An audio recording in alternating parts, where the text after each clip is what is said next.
Tempo akhirnya ketahuan mengajukan proposal ke pemerintah dan pemerintah menolaknya.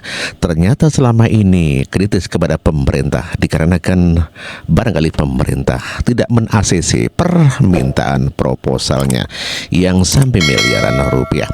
Dan inilah seorang warga yang akhirnya mengulik dan membuka aib daripada Tempo. Kita dengarkan sama-sama yuk. Kalau cinta ditolak, dukun bertindak. Tapi saya punya kasus yang lain nih. Proposal ditolak, cover majalah dicetak. Proposal ditolak, pocong halus, talk.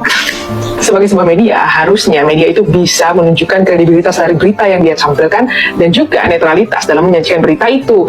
Tapi kalau yang ini nih, tergantung red cardnya masuk berapa. Ya kan?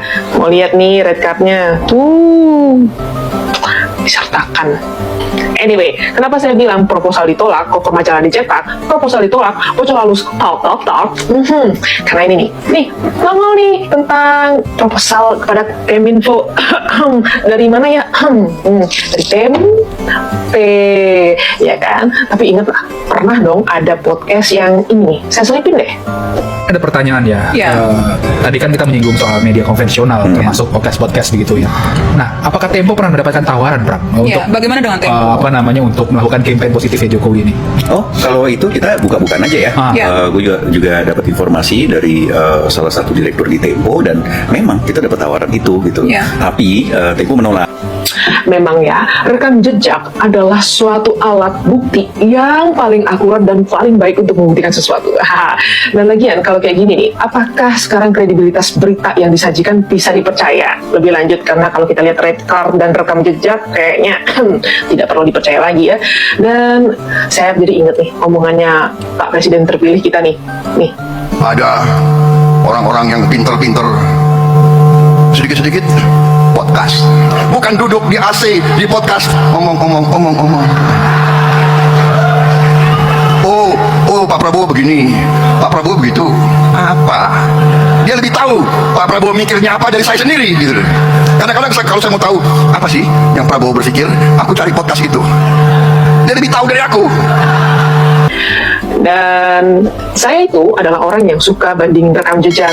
Nah, rekam jejak kita bandingin dengan realita yuk. Nih. Di samping itu, setelah mengakui di pihaknya Hambalang, ini Prabowo begitu kan. Ini sebetulnya yang membuat yang marah sekali adalah keluarganya. Keluarganya Prabowo Subianto. Kenapa ya? Karena kan menyinggung banyak hal di situ yang bisa dicek sudah dibongkar kan sama netizen begitu. Nah, banyak yang nggak proper juga ya. Gitu ya, orientasi seksual segala dipersoalkan gitu. Nggak substansial kritiknya. Gitu. Nah, setelah itu ya dampaknya sekarang nih hubungannya semakin berjarak begitu seperti gelas ini dengan gelas itu. Jauh. Hanya apa?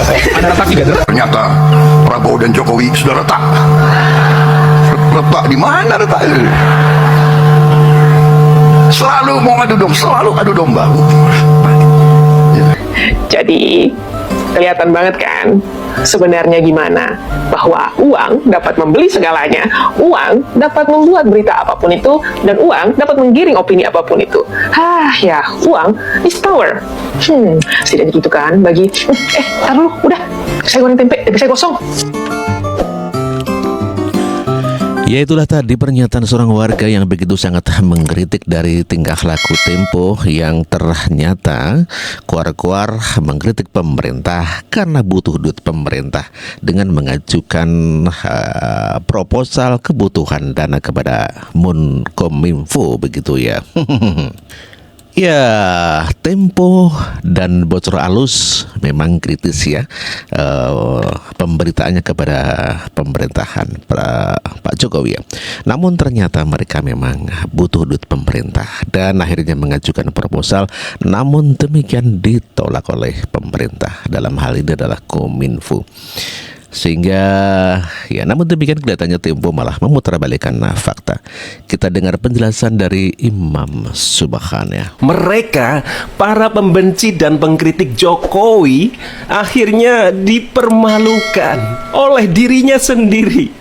Bukan karena cawe-cawe Pak Jokowi atau dilawan oleh keluarga Pak Jokowi, para pendukungnya, bukan. Tetapi semuanya terbongkar dengan sendirinya. Bagaimana mereka bekerja Ya, kita melihat bagaimana kasus media Tempo yang ternyata mengajukan proposal ke Kementerian Komunikasi dan Informatika atau Kominfo. Ternyata ujung-ujungnya ya masalah duit, cuan, bagaimana media tetap bekerja karena perlu pendanaan. Tetapi setelah penawaran proposal mereka ditolak oleh Kominfo, kemudian mereka membuat konten di sebuah podcast bocor alus tentang judul atau temanya adalah Operasi Memoles Citra Jokowi. Benar-benar luar biasa penggiringan opini mereka, narasi mereka bahwa Pak Jokowi memerintahkan kepada seluruh jajaran pemerintahan untuk melakukan pemberitaan positif selama 10 tahun Pak Jokowi memimpin Indonesia. Mereka benar-benar menggiring opini masyarakat bahwa di akhir pemerintahan Pak Jokowi terus mencitrakan dirinya sendiri, melakukan operasi besar-besaran untuk bagaimana seluruh jajaran pemerintahan, kementerian, semuanya bekerja untuk memoles citra Jokowi di akhir kepemimpinannya di Indonesia. Ternyata mereka sebelumnya mengajukan penawaran kepada pemerintah, kepada Pak Jokowi yang melalui Kominfo, supaya Kominfo mau beriklan di media Tempo dengan nilai yang sangat fantastis, miliaran rupiah, untuk bagaimana Tempo menawarkan akan memberitakan bagaimana pencapaian Pak Jokowi selama 10 tahun. Tapi ini ditolak oleh Kominfo. Ya, mereka katanya bahwa kerja di pemberitaan itu berbeda dengan kerja di bagian iklan. Ini juga aneh begitu ya. Karena apa? Setiap media itu selalu punya visi misi. Oke lah, kalau media itu oposisi, maka otomatis seluruh jajaran di media itu, entah itu bagian redaksi, entah itu bagian iklan atau bisnis, itu ya satu visi, bahwa kita sedang mengkritik pemerintah, bahwa kita akan menjadi oposisi pemerintah.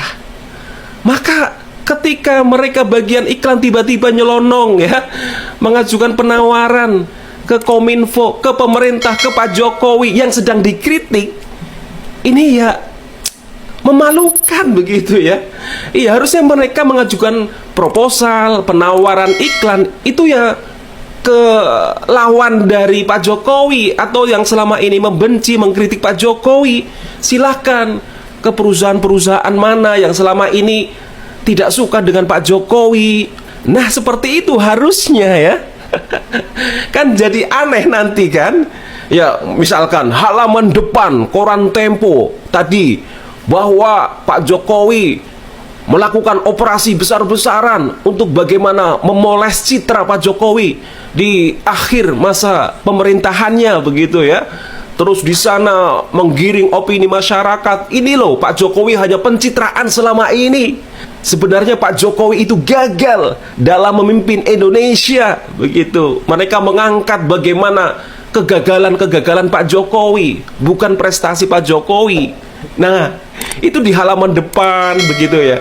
Tiba-tiba di halaman berikutnya, meskipun itu dibingkai oleh rubrik advertorial atau iklan, inilah keberhasilan 10 tahun Pak Jokowi. Wah, dengan prestasi-prestasi Pak Jokowi, dengan program-program infrastruktur, pengentasan kemiskinan, ya, kemudian pertumbuhan ekonomi yang luar biasa di masa Pak Jokowi. Kan jadi aneh itu pembaca Tempo nanti ya. Di depan mengkritik Jokowi, menjelek-jelekan Jokowi, tetapi di halaman berikutnya, di rubrik-rubrik berikutnya, justru menyanjung Pak Jokowi yang luar biasa bekerja untuk Indonesia. Ini kan aneh begitu ya. Harusnya ya perusahaan itu, media itu punya visi misi yang jelas. Dan ini berlaku di semua divisi, baik itu divisi pemberitaan atau redaksi, termasuk juga divisi iklan. Ya, nanti juga kita akan melihat bagaimana para pembenci dan pengkritik Pak Jokowi lainnya akan juga dipermalukan. Ya, kita melihat kemarin ada silaturahmi kebangsaan yang dihadiri oleh para tokoh begitu yang benar-benar kritis, benar-benar benci sekali dengan Pak Jokowi. Ada Refli Harun, Amin Rais, Roy Suryo, Faisal, dan kawan-kawannya. Mereka padahal bikin acara sudah berpindah dari tempat ke tempat yang lain ya, karena banyak penolakan. Hotel-hotel banyak yang menolak acara mereka. Ya, mereka nantinya akan dipermalukan oleh mereka sendiri begitu ya. Ya, kayak Amin Rais sekarang kan sudah jadi gelandangan politik ya. Semuanya prediksi dari Gus Dur itu selalu benar. Nanti kita lihat bagaimana yang lain ya akan dipermalukan oleh dirinya sendiri, karena kebenaran akan selalu menemukan jalannya. Pak Jokowi selama ini diam saja, nggak ngapa-ngapain, nggak membalas mereka, apalagi menyerang balik mereka. Tetapi justru mereka sendiri yang akan dipermalukan oleh sikap, oleh perkataan, oleh tingkah laku mereka sendiri. Ya, ini adalah opini pribadi saya. Terima kasih dan sampai jumpa. Tempo sudah capek-capek membuat proposal dan serius mencari muka ke Jokowi. Tetapi ternyata proposalnya tidak langsung direspon dengan alasan mekanisme dan prosedur. Tetapi Tempo maunya proposal mereka dikhususkan. Dan inilah jawaban Prabu Revolusi dari pemerintah. Kita masuk ke detail nih Mas. Nah, ini yang tersebar di media sosial itu soal surat audiensi dari salah satu majalah Tempo gitu, ya kan, audiensi kepada Kominfo, dan di situ ada nama Mas Prabu juga di Oktober. Tapi ada surat sebelumnya juga yang di September kan. Nah, untuk klarifikasi ya. Untuk klarifikasi nih soal ini Mas. Pertama pertanyaannya, benar ada tawaran lisan dari Mas Prabu ke Tempo, karena di narasinya di Tempo yang bilang menolak tuh mereka menolak tawaran untuk memoles citra Jokowi dalam tanda kutip gitu. Ya, dan surat audiensi itu untuk merespon dari tawaran lisan itu kan? Tawaran lisan. Ya. Nah, saya nggak tahu ya di mana Tempo mengatakan itu, tapi kalau tadi dibilang apakah ada tawaran lisan dari saya ke Tempo, nggak ada, belum pernah. Ya, bahkan ini kan saya baru menjadwalkan ketemu sama Tempo kan di surat audiensi, permohonan audiensi yang terakhir itu yang mengatakan akan punya gagasan untuk mendukung seterusnya itu. Itu kan dijadwalkan 17 Oktober ya. Artinya beberapa hari ke depan, sekarang tanggal berapa? 14, 3 hari lagi nih. Sekarang tanggal 14 hari lagi. Ya, saya baru bilang sama tim saya untuk dijadwalkan gitu. Jadi saya juga lagi nunggu nih sama Tempo ya. Kita ketemu aja, kita ngobrol, siapa tahu memang cocok kan gitu ya. Kita bisa sama-sama kerjasama, kenapa tidak gitu. Proposalnya sudah saya pelajari, karena udah masuk juga gitu. Saya udah baca proposalnya, bagus ya, tentang 10 tahun pemerintahan Pak Jokowi gitu. Ya bagus, konsepnya bagus gitu. Kan kita pelajari dong, saat ada surat itu kan masuk, oh ada apa nih gitu. Terus ada proposalnya di match. Bagus ternyata usulan dari kawan-kawan kita di Tempo gitu. Baru mau diajukan proposal itu mengklirkan ya Mas ya? Atau udah ditolak dulu sama teman-teman? Enggak, mau tolak gimana, orang ketemu aja belum. Ketemu sama saya aja belum. Ini kan baru mau ketemu tanggal 17 Oktober. Berarti dari Pak Mas Prabu nggak pernah menolak proposal teman-teman Tempo? Saya belum pernah bertemu sama Tempo. Karena kan kalau di Kominfo nih, untuk berhubungan sama media pasti kan lewat kedirjengan saya nih. Saya belum bertemu sama Tempo. Jadi saya tidak tahu dan tidak ingat ya kapan saya berbicara itu gitu dengan Tempo. Jadi nolak yang mana saya nggak tahu nih teman-teman Tempo ini gitu kan. Itu satu gitu. Terus yang kedua, prinsip kerjasama dengan media itu sudah sangat baku ya. Ada istilahnya GCG ya, Good Corporate Governance. Itu terjaga di pemerintahan. Yang pertama mesti bersurat, proposalnya mesti masuk ke sistem gitu kan. Kemudian dibalas juga sama gitu dari sistem gitu kan. Jadi prosesnya terdokumentasi, itu satu.